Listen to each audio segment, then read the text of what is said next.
বিয়ে করবে কবে? আমি বিয়ে করতে করতে 2030 সাল। ঠিক আছে 30 সাল ততদিনে লেলা থাকবে? সে থাকুক না থাকুক সেটা তো আল্লাহ তাআলা লিখে রাখছে, আমি বলতে পারবো না সে থাকবে না। পর্যন্ত লেলাকে বিয়ে করার স্বপ্ন দেখো তুমি? বাহ, বেশ ভালো। এইটা আমরা জানতাম।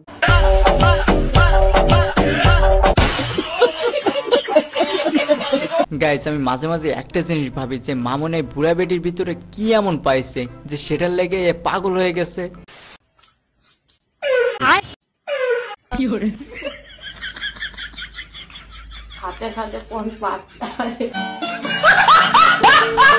গাইস, এরকম পাদু দেও বান্ধবী কার কার আছে অবশ্যই একটু কমেন্টে জানিয়ে যাবেন। গার্লফ্রেন্ডের বাবার থেকে আসলে টাকা নেওয়ার কিছু নিনজা টেকনিক আছে, কিছু অডিও ভিডিও স্ক্রিনশট এগুলো মানুষের থাকে। কেউই কিন্তু আসলে টাকা দিতে চায় না, নিয়ে নিতে হয়।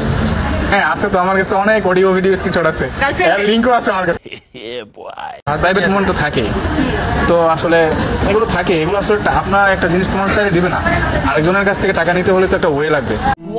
আমরা যখন জব করি বা চাকরি করি বা যাই করি না কেন, ওখান থেকে তো একটা কাজ করার পরে টাকা আসে, এটা তো আমাদের একটা কাজ ধরতে হবে যে কাজটা করছি এখানে। এরকম কাজই কেন ধরতে হবে? আমারও তো ভাই একই প্রশ্ন, এরকম কাজ কেন ধরতে হবে? এরকম এটা হচ্ছে ইজি কাজ, ইজি এর জন্য এটা তো অন্যায়, তাই না? অনেক কিছু অন্যায়। মেয়েরা সাবধান, যতই প্রেম প্রীতি করো না কেন, খবরদার অডিও ভিডিওর পাল্লাই পড়ো না।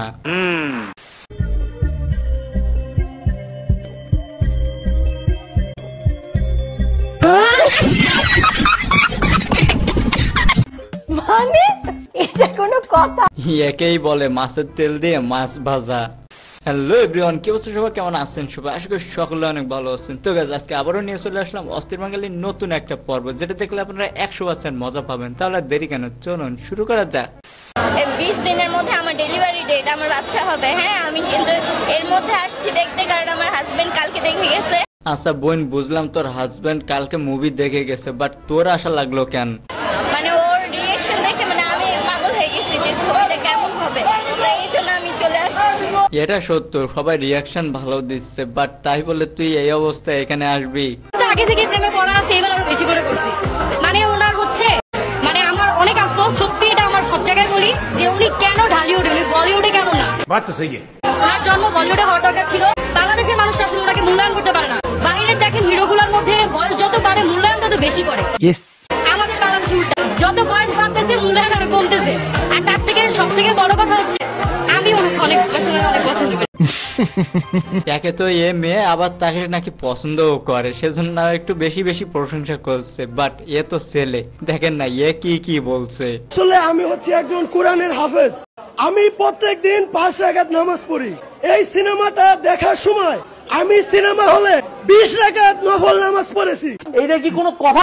এই সিনেমাটা আসলে এত সুন্দর একটা সিনেমা, কারণ এই সিনেমার ভিতরে দেখানো হয়েছে যখন আপনার গার্লফ্রেন্ডে কেউ ডিস্টার্ব করে কিভাবে তার পাশার ভিতরে বাড়ি মারতে হয়। এখন যদি আমি মরেও যাই, আমার জীবনের আফসোস থাকবে না।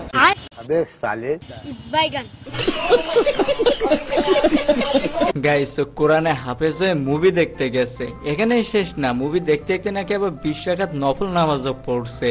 কনফার্ম জান্নাতি হে, কনফার্ম জান্নাতি হে।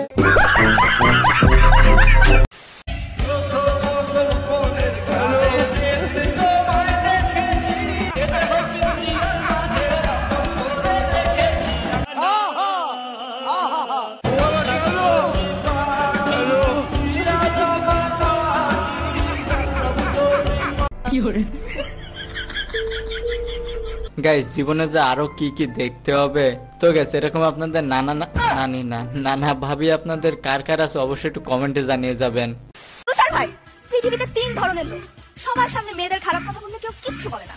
বলেন কি? 1 বাস কন্ডাক্টর, আপা আপনারটা দেখি, এটা কোনো কথা? 2 ফুচকাওয়ালা, আপা আরো দিব। 3 জুতার দোকানদার, এক সাইজ বড় দিলাম, এবার ঢোকান আর ব্যথা লাগবে না। কথা কিন্তু ঠিকই বলছে, কি বলেন? রুকো যারা,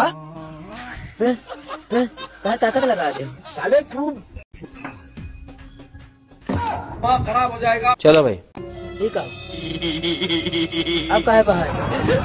ভাইরে ভাই, তোর কপাল ভালো যে দোকানদারটা সহজ সরল আছে, তা না হলে তোর খবর ছিল।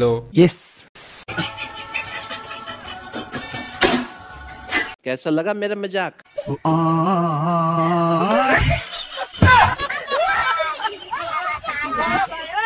এটা দেখার পর আমার আর কিছু বলার নেই, মানে বলার ভাষাই নাই রে ভাই। তো গেছে এরকম বন্ধু কার কার আছে অবশ্যই একটু কমেন্টে জানিয়ে যাবেন।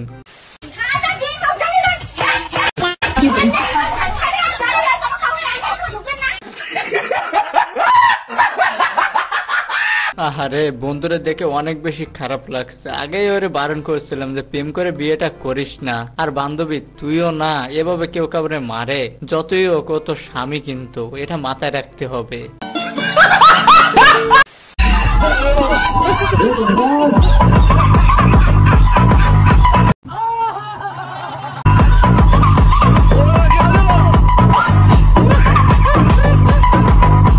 এখানে তো মেয়ের মা মেয়েকে লেলাই দিচ্ছে, মানে তুমি যা পারো তাই করো, আমি এখান থেকে উৎসাহ দিচ্ছি, সাব্বাস সাব্বাস। কিন্তু ভাই যদি এখানে আপনার মা থাকতো তাহলে কি করতো বা কি বলতো অবশ্যই একটু কমেন্টে জানিয়ে যাবেন।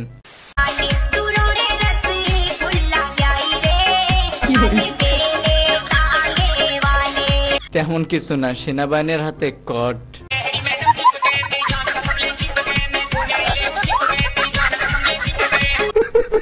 কি